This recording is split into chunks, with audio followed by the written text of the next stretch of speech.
English translation, exact unchanged meaning. Ladies and gentlemen, tonight, allow me to tell you a story about a king whom everyone in that kingdom knew, but very few truly understood his heart. People remembered him as an enlightened ruler. But the story I am about to tell is a story about love and about a truth the Buddha taught. All truths are impermanent. At that time, the kingdom of Tianmin was in its golden age. The young king named Minh had just turned 25. He was intelligent, decisive. In war he won, in ruling he kept peace. The court admired him, the people praised him. But what people spoke of most was not his victories, but the king's love for the queen. The queen's name was Diệu, the daughter of a great general. Her beauty was not the exaggerated, toppling kingdoms kind, but she had a very strange kind of charm, a pair of deep, gentle eyes in which there always seemed to be a very faint sadness. The first time he saw her, King Minh did not love her immediately. Their marriage, at first, was only a political arrangement between two powerful families. But then, over time, the king began to notice. No matter how luxurious the palace was, she still liked to sit under the Barringtonia tree in the garden corner, watching the leaves fall and listening to the wind. Whenever a maid made a mistake, instead of scolding, she would often ask, "Are you sad about something?" When she met hungry commoners, she ordered the kitchen to share her own portion. Then she herself ate plain porridge with sesame salt. One night, when the moon hung atop the tower, the king asked her, "Are you not afraid of losing your share?" Diệu smiled softly. "I think there are things that if we hold tightly in our hands, we will lose. Only when we give them away do they stay." The king was stunned by that answer.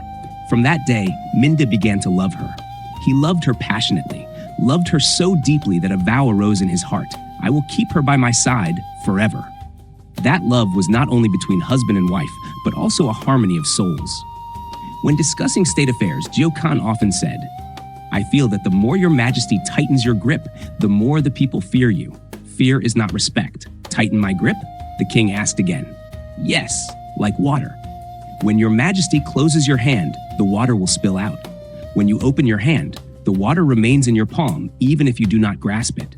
The king thought for a long time. Gradually, he ruled less harshly, lowered taxes, opened granaries to relieve famine.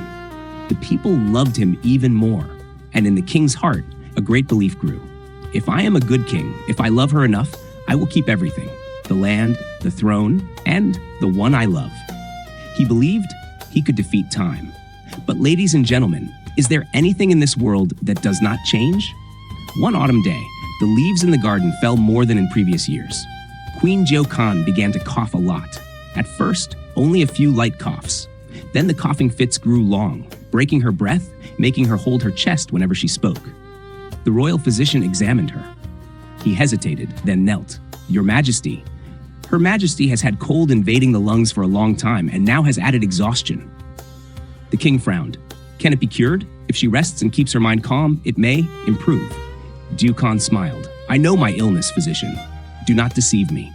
From then on, King Minh did everything, summoned renowned physicians from everywhere, offered incense and prayed to heaven and Buddha, canceled all lavish banquets so she could rest peacefully. But the illness did not heal. Like an oil lamp, when the wind has slipped into the wick, the light only flickered a little longer before going out. One night, when the queen again had a violent coughing fit, leaving streaks of red blood on the pillow, King Minh truly panicked. After the fit, Diệu was exhausted, but her eyes still shone. She whispered, "Your Majesty, what do you fear most?" "I fear losing you," the king answered without hesitation. The queen looked at the ceiling, sadly smiling. "I fear something else." "What is it?" "I fear that one day, when I am no more, your Majesty will let this pain become chains that bind you." She turned, holding the king's hand. "In this world, nothing stays unchanged, your Majesty." "I do not want to accept that," the king almost roared. "Even if your Majesty does not accept it, it is still so." She coughed softly. "All truths are impermanent." "You speak as if you are preparing to leave me." "It is not that I am leaving. Life is simply carrying us away." She closed her eyes. "If everything is impermanent, then please, your Majesty, do not let this love become resentment toward life." The king gripped her hand tightly. "I swear, I will not let you leave me. I will fight the heavens and the earth if I must." But ladies and gentlemen, have the heavens and earth ever stopped for one person? That winter came earlier than every year. Cold winds blew from the north. Queen Diệu passed away on a misty morning. She did not have time to say her last words, only left on her lips a very thin smile, thin like dew on the lake before it melts. When the maid ran to report it, King Minh was in court.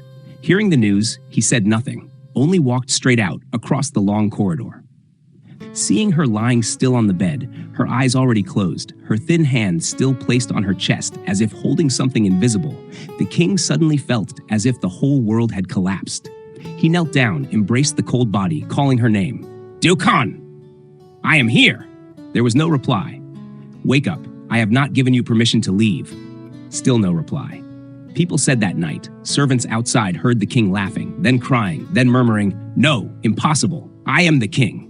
I kept the kingdom, why could I not keep one person? The queen's funeral lasted 7 days. The ministers and the people all mourned. But the one who suffered most, of course, was King Minh. From that day, he became silent. No one saw the smile of the king who once loved folk songs, who once walked to the market asking if the people ate well. Every night, the king went alone to the garden where Diệu used to sit. Under the Barringtonia tree, he had a stone bench placed. He sat there, watching leaves fall, but in his heart saw nothing but emptiness. I have lost. I could not keep her. So what kind of king am I now? The government fell into disorder. The king seldom attended court. Ministers began fighting for power. Small disturbances appeared along the border.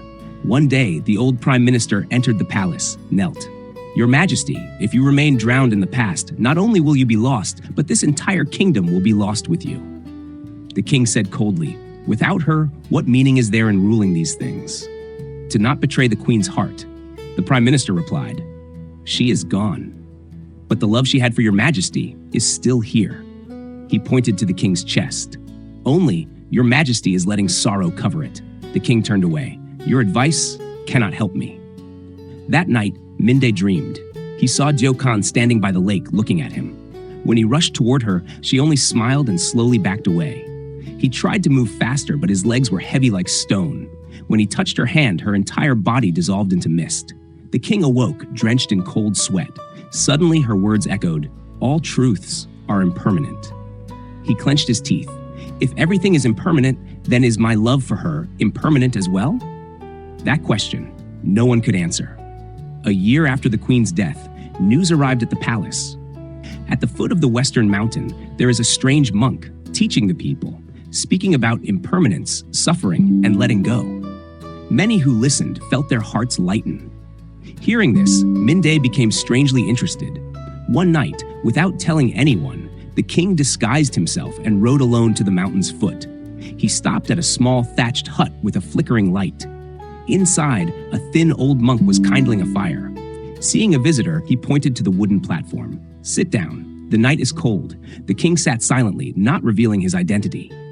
The monk asked, you came from far away with sadness heavy in your eyes. Did you lose someone you love? Minh froze. How do you know? A person grieving for their beloved, anyone can see it. The old monk smiled. After a long while, the king said, I am a failure. Oh, what do you do? I once thought I could keep everything. And what have you lost now? The person I love. Only that? The monk asked. Only that? The king grew angry. She was everything to me. If she was everything, then before you met her, did you exist? The king fell silent. The monk continued. Before love, you lived. When in love, you said she is everything. But what you call everything is simply your mind projecting onto a person who is also impermanent. He slowly added firewood. The Buddha taught, all truths are impermanent. Not only the body, but emotions, thoughts, love, all change. You want everything to stop, that is wanting the world to stop breathing. The king choked. But I loved her so much. How can that love be called impermanent? Impermanent does not mean does not exist, but always changing. The monk asked further, tonight, sitting here, how are you loving her? The king was confused. By missing her, hurting because of her. Did she want you to hurt? No. Then this love has already changed its form.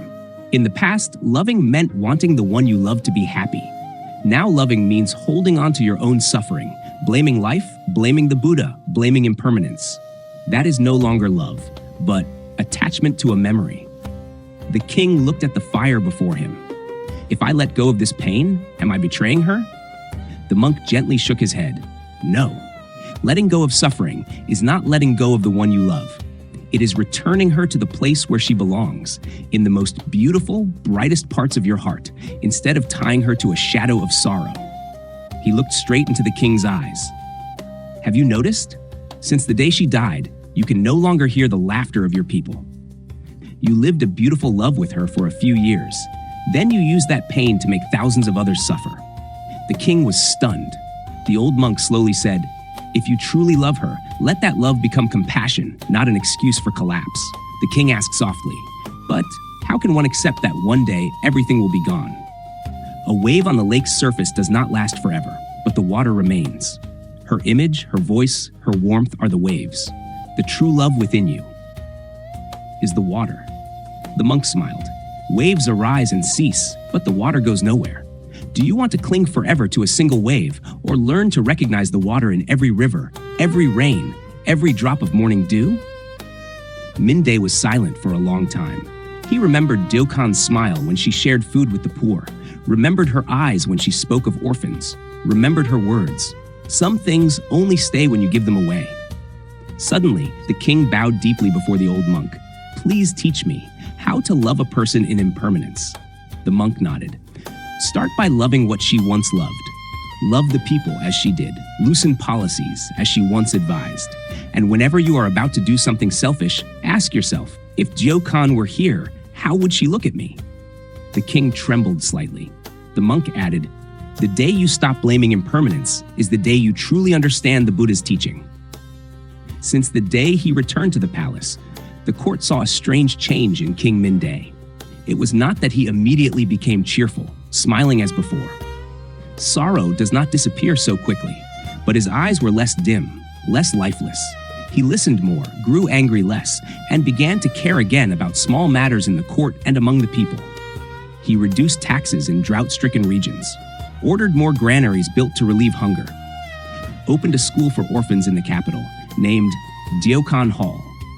Whenever he signed a decree related to the poor, the king looked up at a painting hanging in his chamber, a painting of the queen standing under the Barringtonia tree, her hair adorned with a small flower. He silently asked, "Do you see? I am loving you in another way." Every night, the king still went to the old garden. The leaves still fell. The wind still blew. But instead of sitting there only to hurt, he began to listen. Listen to the insects. Listen to the rustling of the Barringtonia tree. Listen even to the distant footsteps of the patrol guards. One evening, as he sat under the tree, the king suddenly smiled. A passing maid stood still. It had been so long since anyone saw that smile. The old prime minister once again entered the palace, knelt and said, "I congratulate your majesty." "Congratulate for what?" the king asked. "Because at last, your majesty has realized that love remains, even when the person is gone." The king was silent. He understood. If not for impermanence, he would not have lost Diệu. But if not for impermanence, he could never have changed his own heart, never learned to love without clinging. In old age, King Minh abdicated to the crown prince. He shaved his head and became a monk, taking the Dharma name Tree Minh, and built a small hermitage on the very mountain where he once met the old monk.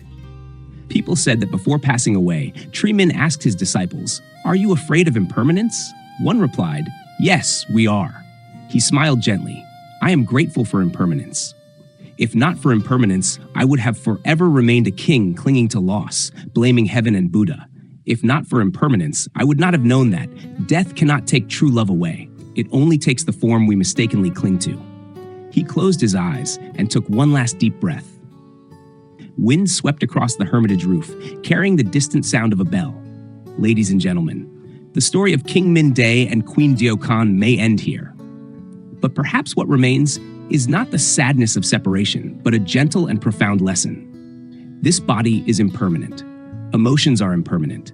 Love is also impermanent in the way it appears. But true loving kindness, if transformed into understanding and compassion, does not disappear. It simply changes form. From a held hand into a decree that saves the hungry. From a promise to be together forever into a school named after the one who passed. from personal sorrow into peace for tens of thousands. The Buddha taught all truths are impermanent. If we cling to impermanence to despair, we will see only loss. But if we see impermanence as a chance to grow, we will learn to cherish every moment we are alive, still able to love, and still able to say to someone something very simple. Today, I still care about you.